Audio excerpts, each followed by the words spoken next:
projeto Nova Friburgo Outros 200 é uma oportunidade de materializar sonhos, né, de repensar também práticas, né, dos nossos governantes, dos nossos governos, das nossas práticas também.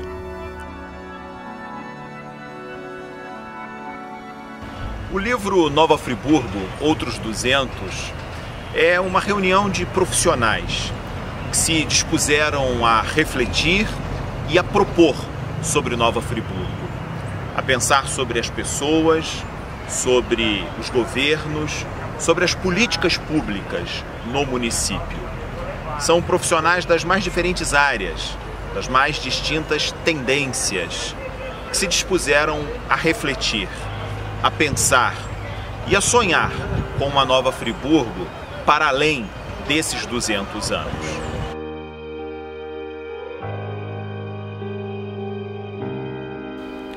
Eu acho que a festa de aniversário é sempre uma ocasião especial, né? Independente se a pessoa está errando, se ela está no bom momento, se ela está no mau momento. A festa é sempre importante, a festa é simbólica, é uma celebração dos acertos e dos erros, né? Em geral, não aprecio a ideia de que a gente tem que comemorar de um jeito, que exista um script para uma comemoração. Eu sou super a favor das comemorações, inclusive quando é para a gente refletir sobre coisas ruins que aconteceram, coisas ruins da nossa história. Eu acho que o momento do número redondo, né, 200, faz com que a gente reflita sobre como nós estamos, o que nós fizemos, o que nos trouxe até aqui.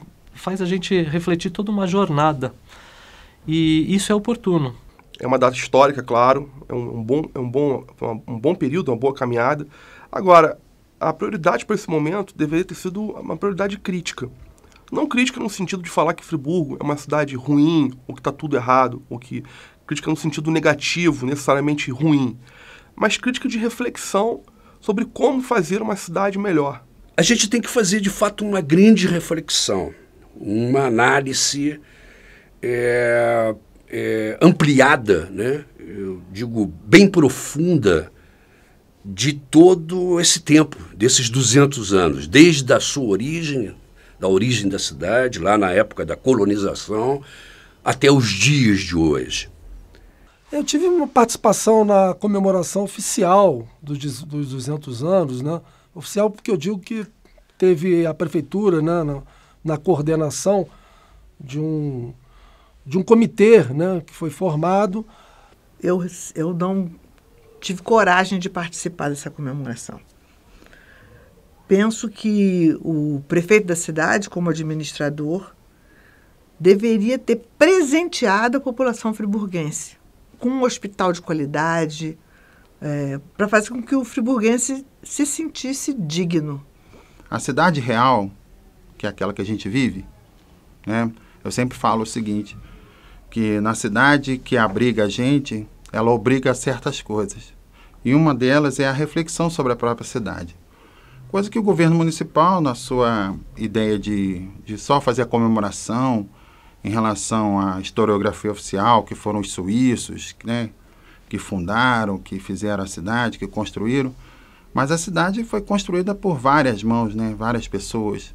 Está sendo uma comemoração muito distante dos ideais do povo, das necessidades do povo, né? Isso me causa uma tristeza profunda, porque eu vejo um povo apartado, né, da sua própria cidade, né, do seu chão, da sua terra.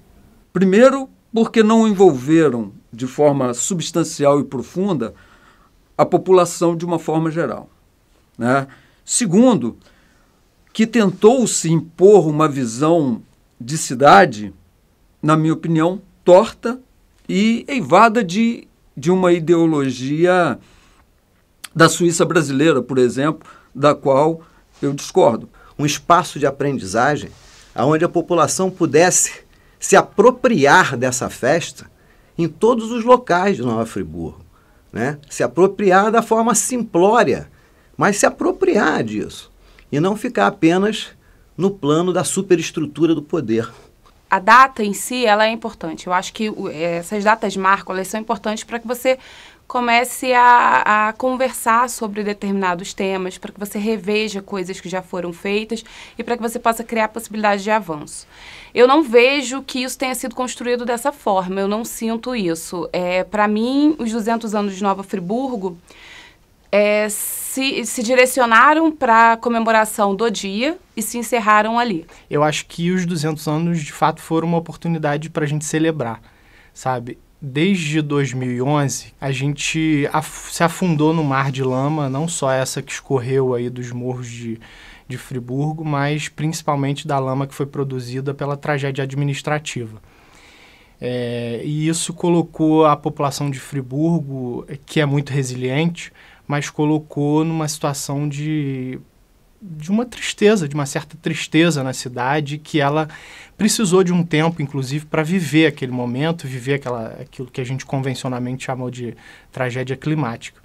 Mas eu acho que essa oportunidade dos 200 anos, assim, essa marca dos 200 anos, foi uma oportunidade para a gente começar a virar essa página de uma outra perspectiva, de uma ideia de que a gente possa avançar, de que a gente possa enfrentar os desafios que estão postos aí com alegria também, que a gente está precisando tanto, né? A gente passou por algumas situações aqui em que a gente viu que precisava de uma coisa a mais por ser esses 200 anos, né? Não somente por isso, mas acho que faltou um pouco da parte cultural, faltou um pouco de contar um pouco mais da nossa história, de tudo que aconteceu aqui, de não fugir de nada do que tem acontecido. Então, algumas partes assim não ficaram tão elucidadas como a gente achou que deveria ficar. Uma comemoração que não foi para o povo, não foi para o friburguense, que paga imposto, que precisa da saúde, que precisa da escola pública e dos serviços públicos em geral. A própria comemoração, a gente viu uma exclusão do povo.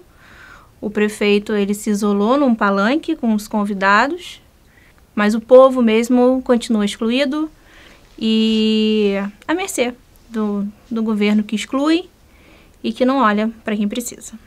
E a prioridade do poder público parece que é muito assim, maquiar a cidade. Porque a gente vê, por exemplo, foram trocados alguns postes de sinais de trânsito, onde foram colocadas plaquinhas de 200 anos, e as estradas do município estão em péssimas condições, todas esburacadas. Então a gente se pergunta um pouco sobre as prioridades, né? Que a atual administração e as administrações anteriores vem dando aí ao desenvolvimento da cidade. A gente está em pleno bicentenário, fazendo uma comemoração com o mesmo viés da que a gente fez há 100 anos atrás, por ocasião do centenário. Que comemoração é essa?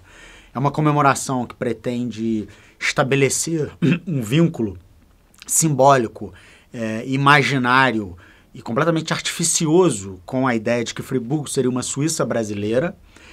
A gente continua, como aconteceu há 100 anos atrás, renegando aspectos absolutamente fundamentais da nossa história, e a gente continua querendo redesenhar essa cidade como uma coisa que ela não é.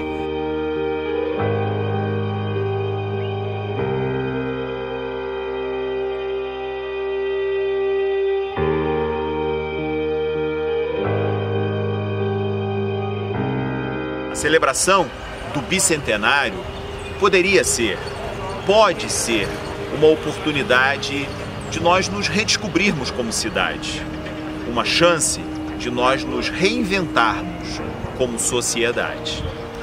Por isso, o livro não é um manual, tampouco esgota os assuntos que reflete, mas é um caminho de reflexão, um caminho de proposta e, acima de tudo, um caminho de sonho.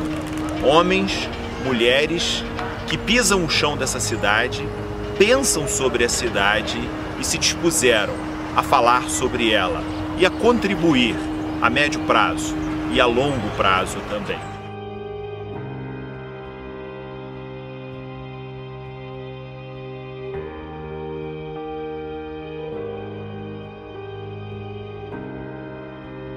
Eu escrevi sobre a política pública de inclusão na rede de ensino de Nova Friburgo.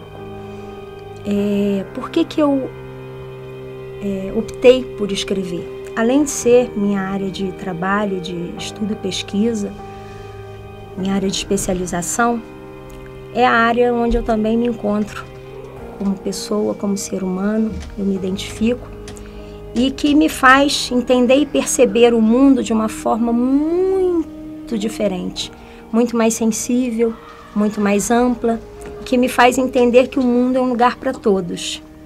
E se eu entendo que o mundo é um lugar para todos, e a minha cidade faz parte desse mundo, eu quero que a minha cidade também seja para todos. E a greve, eu acho que ela reconstruiu esse cenário de Friburgo de 20 anos atrás. As pessoas economizando no carro, né, com pouca gasolina ou sem gasolina alguma, se viram na contingência de caminhar, né? E nessa volta, nesse trajeto de volta, encontrei com muitas pessoas nas ruas. E eu produzi um texto a partir daí, desse sentido da velocidade que atinge a todos em graus diferentes e que nos retira da rua como um lugar do encontro, né? Como uma possibilidade da gente travar um nível de convivência que parece que não está se percebendo nesse mundo virtual que a gente está vivendo, né? Exatamente neste ano em que Nova Friburgo completa 200 anos, nós estamos encerrando os trabalhos das turmas de licenciatura, de pedagogia e de música. Quer dizer, nós formamos professores. Estamos encerrando esses trabalhos numa licenciatura presencial. Nosso curso é presencial. E é por conta disso que eu resolvi escrever sobre isso, entendeu? Essa foi minha motivação, escrever sobre isso. A questão sempre do arco, do marco, do arco e depois veio a questão da caixa preta. Por que eu falo isso? Porque uma política pública, ela precisa ter um marco. Em que base que a gente vai construir uma política pública, né? A gente vai querer continuar com o que está aí ou a gente tem uma proposta de mudança para contemplar, por exemplo, os outros 200 anos. E o arco? Como é que é o arco? O arco se dá o seguinte, com os agentes, com quem eu vou fazer essa questão, essa proposta de mudança. E a caixa preta é sempre o seguinte, a gente tem uma previsão das coisas, mas as coisas mudam, né? Daí a ideia de caixa preta. Eu apresentei um tema sobre a questão urbana da cidade, o desenvolvimento urbano, né? Mas um desenvolvimento urbano que fosse ao mesmo tempo sustentável e inclusivo, em razão da grande densidade demográfica nos grandes centros urbanos. Nós chegamos a cidades com 80%, né, das pessoas vivendo nos centros urbanos. Então nós podemos hoje dizer praticamente que a grande desigualdade social, o déficit, né, existente é um déficit urbano. O meu texto é justamente uma crítica a toda essa construção de iniciativa de comemoração da data que termina nos festejos, num simbolismo muito banal do que significam os 200 anos. E eu faço um contraponto com algo que emergiu na cidade justamente pela indignação da população com o que vinha sendo gasto, com a energia que o poder público estava colocando nos atos festivos em relação à data. E eu faço esse contraponto a partir de iniciativas de coletivos que existem na cidade. Eu acho que Friburgo, das características positivas que Friburgo tem, a questão ambiental, ela realmente realça, né? Porque poucos municípios no Brasil, e eu diria até mais, acho que no mundo, têm uma benesse ambiental como nós temos, começando pela água, passando pela biodiversidade, no momento em que as patentes de plantas e de ingredientes para remédios são tão importantes. Enfim, Friburgo é de uma riqueza muito grande nessa questão ambiental. O meu texto, eu acho que ele trabalha o seguinte, ele tenta olhar para o que a cidade tem de melhor, para o que a cidade tem de mais importante, que é o seu povo, que é a sua gente. E eu tentei analisar essa gente nesse espaço geográfico a partir de uma visão de mercado.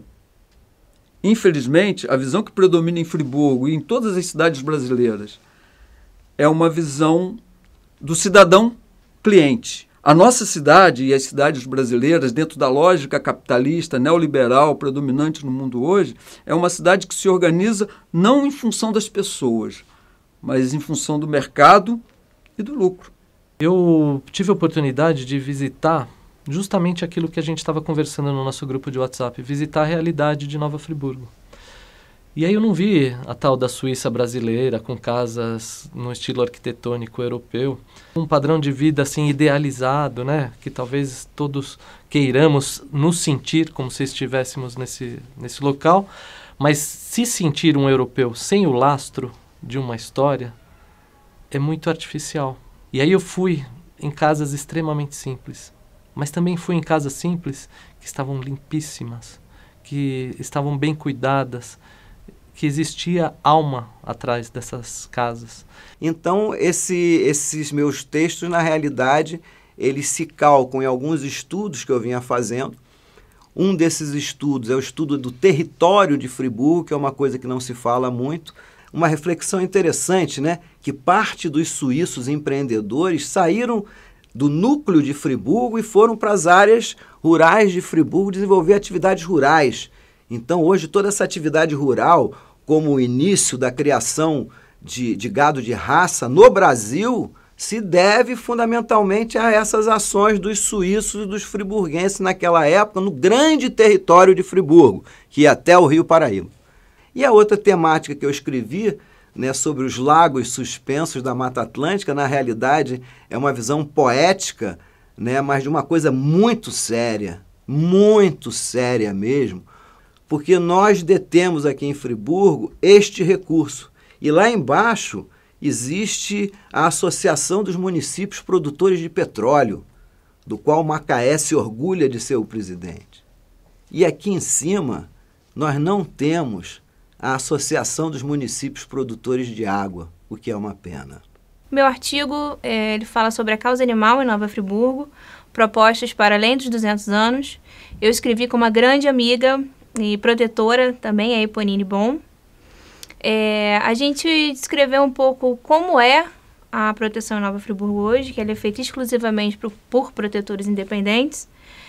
Discorremos sobre as nossas dificuldades de resgate, de apoio do poder público, não ter para onde levar os animais e também esclarecimento da população sobre castração, cuidados, maus tratos animais.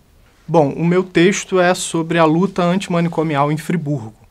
A gente, aqui em Friburgo, tem uma lógica asilar muito presente, né, durante os últimos séculos, que é uma história que vem aí se arrastando em Friburgo das grandes instituições, das instituições totais. Friburgo é uma cidade, né, dos grandes internatos, da questão da educação, mas também da saúde, né? Então essa cultura asilar em Friburgo é muito arraigada. Então, a luta antimanicomial, que é uma luta basicamente dos psicólogos, assistentes sociais, que propõem uma nova forma de cuidar em saúde daqueles tidos como loucos, né? E aqui em Friburgo a gente tem um dos últimos manicômios ainda instituídos e ainda vigentes e funcionando. Eu acompanho a educação tem muito tempo e eu acho assim que a solução para grande parte dos problemas fica centrada na educação. Então, o tema que eu abordei foi todo sobre ele, inclusive sobre os nossos retrocessos nessa área.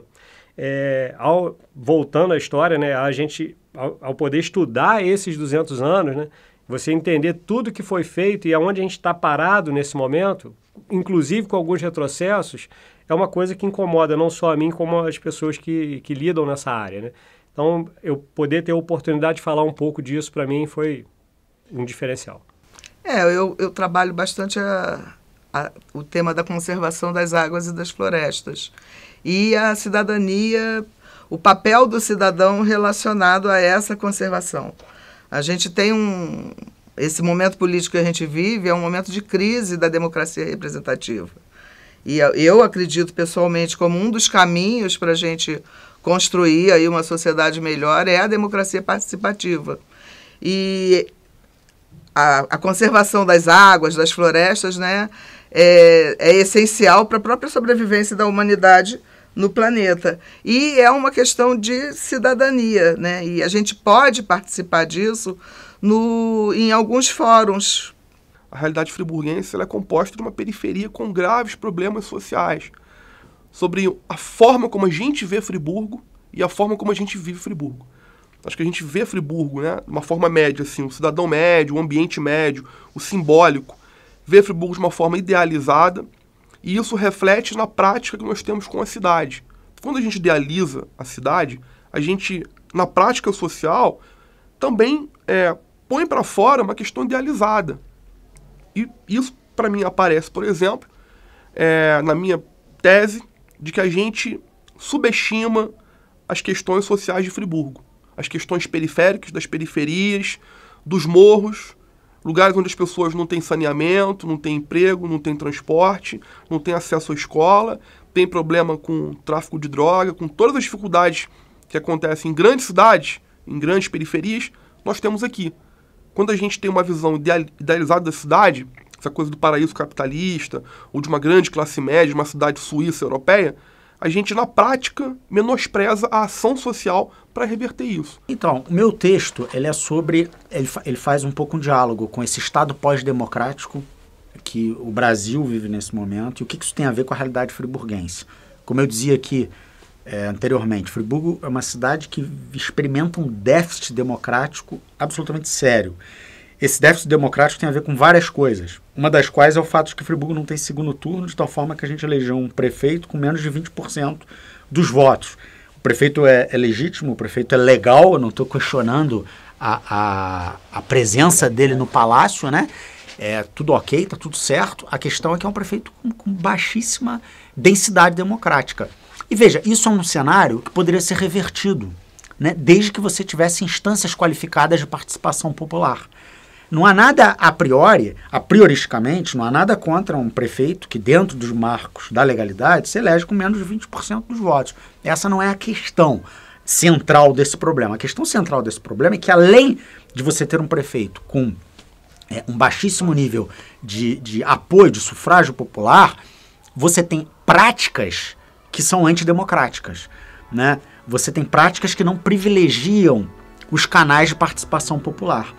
E no texto eu tento refletir sobre isso.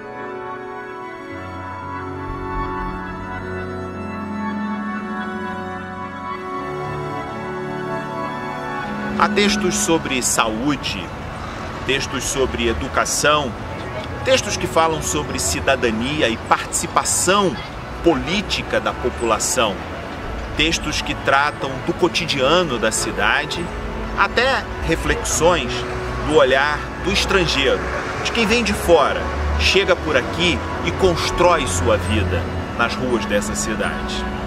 O livro é, repito, uma contribuição à disposição de quem ama Nova Friburgo, pensa sobre Nova Friburgo e deseja construir, para além da data redonda desses 200, outros 200 anos.